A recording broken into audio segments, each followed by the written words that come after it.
2 দিন টিউশনি করানোর পর তৃতীয় দিন ছাত্রীর মা আমায় ডেকে আমার হাতে একটা খাম দিয়ে বলল, কাল থেকে তোমার আর আমার মেয়েকে পড়াতে আসতে হবে না।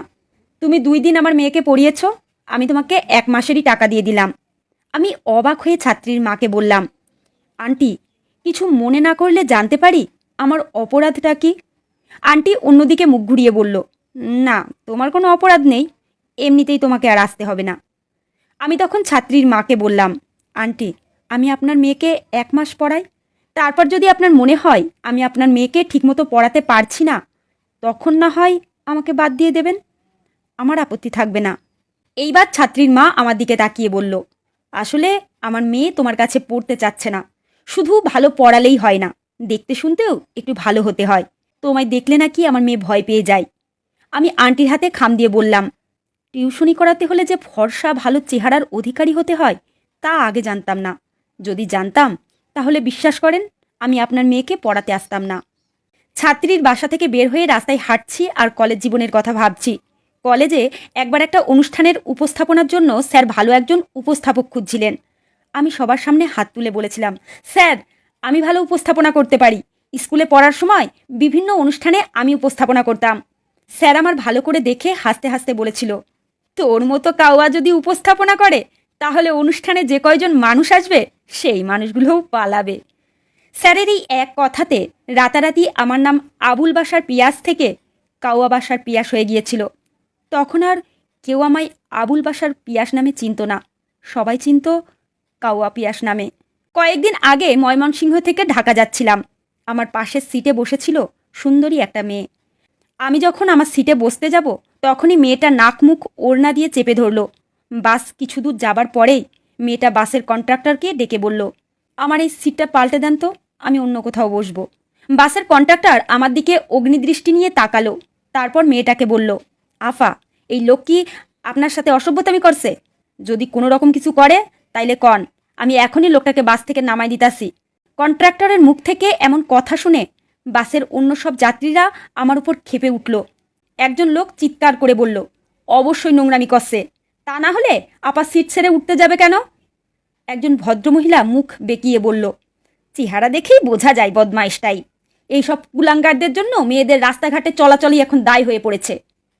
এমন একটা অবস্থা হয়ে পড়েছিল যে বাসের সবাই মিলে এখন আমার মারতে আসবে। আমি বহু কষ্টে সবাইকে থামিয়ে দিয়ে মেয়েটাকে বললাম, আপনি আমার ছোট বোনের মতো, আমি কি আপনার সাথে কোনো নোংরামি করেছি? মেয়েটা মাথা নিচু করে বলল, না। আমি তখন বাসের যাত্রীদের বললাম, ভাই, আমার অপরাধ কি জানেন? আমার অপরাধ হলো আমি দেখতে কালো। আপনাদের মতো সাদা চামড়ার কিছু মানুষ মনে করে আমাদের মতো কালো মানুষের গা থেকে গন্ধ বের হয়। আপনাদের ধারণা পৃথিবীর সমস্ত খারাপ মানুষ কালোই হয়। যে ভদ্রমহিলা আমায় বদমায়েশ কুলাঙ্গার বলেছিল সেই ভদ্রমহিলার কাছে গিয়ে বললাম, আপনি আমার চেহারা দেখেই বুঝে গেলেন আমি বদমায়েশ? বিশ্বাস করেন, আমি কোনো বদমায়েশি করেছি তো দূরের কথা, আজ পর্যন্ত কোনো মেয়ের দিকে খারাপ দৃষ্টিতে তাকাইনি পর্যন্ত। কিন্তু কেন জানি না এই মুহূর্তে আপনার সাথেই আমার বদমায়েশি করতে ইচ্ছে করছে। নিউ মার্কেটে এসেছিলাম কিছু শপিং করতে। এমন সময় আমার রুমমেট রাকিব ফোন দিয়ে বলল, মেসে আসার সময় দোকান থেকে আমার জন্য একটা ফেয়ার অ্যান্ড হ্যান্ডসাম ক্রিম নিয়ে আসিস তো, আমি তোকে পরে টাকা দিয়ে দেব।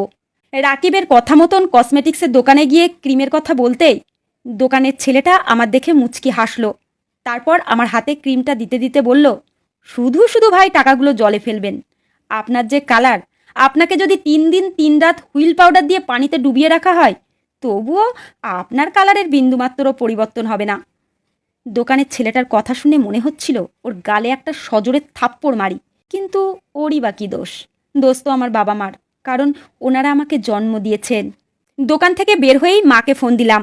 মা ফোনটা রিসিভ করতেই আমি মাকে বললাম, মা, শুনেছি বাবা মা কোনো পাপ করলে তার দায়ভার কিছুটা সন্তানের উপর এসে পড়ে। তোমরা কি কোনো পাপ করেছিলে যার ফলস্বরূপ তোমাদের ঘরে আমার মতো একটা কালো ছেলে জন্ম নিল? মা আমার কথা শুনে কাঁদতে কাঁদতে বলল, তুই আবার তোর গায়ের রং কালো দেখে মন খারাপ করছিস? তুই কালো দেখে কি হয়েছে? তুই আমার কাছে সোনার টুকরো ছেলে। মা কেঁদে দিয়েছিল দেখে আমি মাকে হাসানোর জন্য বললাম, দেখলে মা, তুমিও আমায় তেমন ভালোবাসো না। যদি ভালোবাসতে তাহলে সোনার টুকরো না বলে হীরের টুকরো বলতে। মা আমার কথা শুনে হাসতে হাসতে বলল, তুই তো আমার কোহিনূর হীরার টুকরো ছেলে। সবাই আমাকে কালো বলে দূরে সরিয়ে রাখলেও মা বাবার দোয়া সবসময় আমার সাথেই ছিল। আর সেই জন্যই হয়তো আমি খুব ভালো একটা চাকরি পেয়েছি। চাকরি পাওয়ার পর থেকেই আমার উপর বাবা মা অত্যাচার শুরু করলো বিয়ে করানোর জন্য। আমিও বিয়ে করব বলে রাজি হয়েছি, তবে একটা শর্ত দিয়েছি, বিয়ে করলে আমি কোনো কালো মেয়েকেই বিয়ে করব। আজ মেয়ে দেখতে যাব। মাকে ডেকে বললাম, মেয়ে কালো তো? মা বলল, আমি মেয়েকে এর আগেও দেখেছি, মেয়ের গায়ের রং কালোই, কিন্তু আজ আমরা দেখতে যাব বলে মেকআপ করে হয়তো সুন্দরী হয়ে যাবে। তবে চিন্তা করিস না, মুখ ধোয়ার পর মেয়ে আবার কালোই হয়ে যাবে। আমরা ড্রয়িং রুমে বসে আছি মেয়ে দেখার জন্য। কিছুক্ষণ পর মেয়ে আসলো। মেয়েকে দেখেই কয়েক মিনিটের জন্য আমি হতভম্ব হয়ে গেলাম। একটা মেয়ে কি করে এত সুন্দরী হতে পারে? ভালো করে মুখের দিকে তাকিয়ে দেখি, মুখে কোনো মেকআপ নেই, শুধু চোখে হালকা একটু কাজল আছে। মেয়ে দেখা শেষ হলে আমি মাকে আড়ালে ডেকে নিয়ে বললাম, মা, তুমি না বলেছিলে মেয়ে কালো? এই মেয়ে তো দেখছি বেজায় সুন্দরী। শুধু সুন্দর না, ভয়ঙ্কর রকম সুন্দরী। তোমায় আগেই বলেছিলাম আমি, নিজে যেমন ঠিক তেমন মেয়েই বিয়ে করব। আমার কথা শুনে মা বলল, আরে মেয়ে সুন্দর না, মেকআপ করেছে তাই সুন্দর লাগছে। আমি মায়ের হাতটা ধরে বললাম, কেন শুধু শুধু মিথ্যে বলছো মা? মেয়ে কোনো মেকআপই করেনি। এত সুন্দর একটা মেয়ে, হয়তো ও চাইবে ওর হাজব্যান্ড যেন খুব সুদর্শন হয়।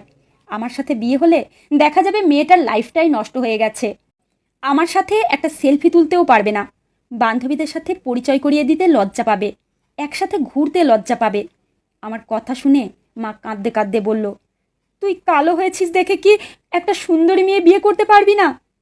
আমি মাকে জড়িয়ে ধরে বললাম, না পারি না মা, একটা সুন্দরী মেয়ে কখনোই একটা কালো ছেলেকে বিয়ে করতে চায় না। যদি কখনো বিয়ে করতে রাজি হয় তাহলে ভেবে নেবে হয় মেয়েটা বাবা মায়ের চাপে বিয়ে করতে রাজি হয়েছে, নয়তো কালো ছেলেটার খুব ভালো ক্যারিয়ার আছে সেই জন্য রাজি হয়েছে। দুপুরে অফিসে বসে কাজ করছি, এমন সময় একটা অচেনা নাম্বার থেকে কল আসলো।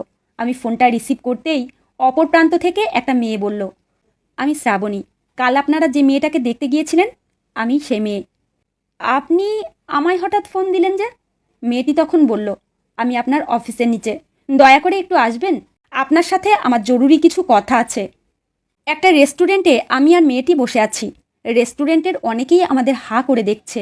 আমি চেয়েছিলাম রেস্টুরেন্ট বাদে অন্য কোথাও বসতে, কিন্তু মেয়েটি আমায় জোর করে এইখানে নিয়ে আসলো। কফির মগে মেয়েটি চুমুক দিতে দিতে আমায় বলল, সত্যি বলতে আপনাকে আমার প্রথম দেখাতে ভালো লাগেনি, কিন্তু আড়ালে যখন আপনি আপনার মায়ের সাথে কথা বলছিলেন আমি তখন আপনার সব কথা শুনেছিলাম। তারপর থেকেই আপনাকে প্রচণ্ড ভালোবেসে ফেলেছি। 1 মিনিটের কথা শুনে যে কাউকে ভালোবেসে ফেলা যায় সেটা যদি আমার সাথে না ঘটতো তাহলে আমি হয়তো কখনোই বিশ্বাস করতাম না। আমি মাথা নিচু করে বললাম, তার মানে আপনি আমায় করুণা করছেন?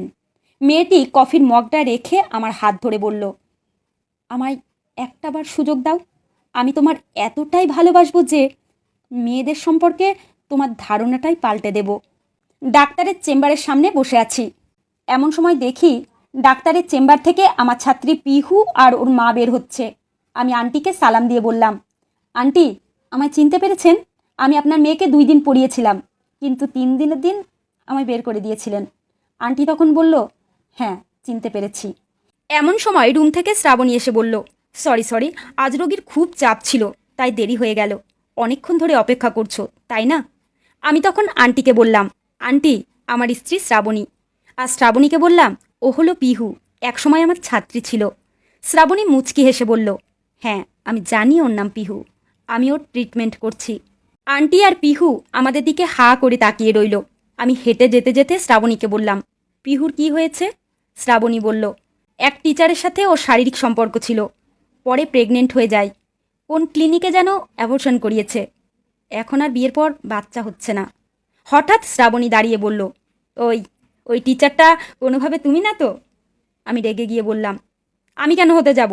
আমি কালো বলেই তো আমাকে 3 দিনের দিন বের করে দিয়েছিল। আমার কথা শুনে শ্রাবণী হাসতে হাসতে বলল, নীল শার্টে তোমায় খুব সুন্দর লাগছে।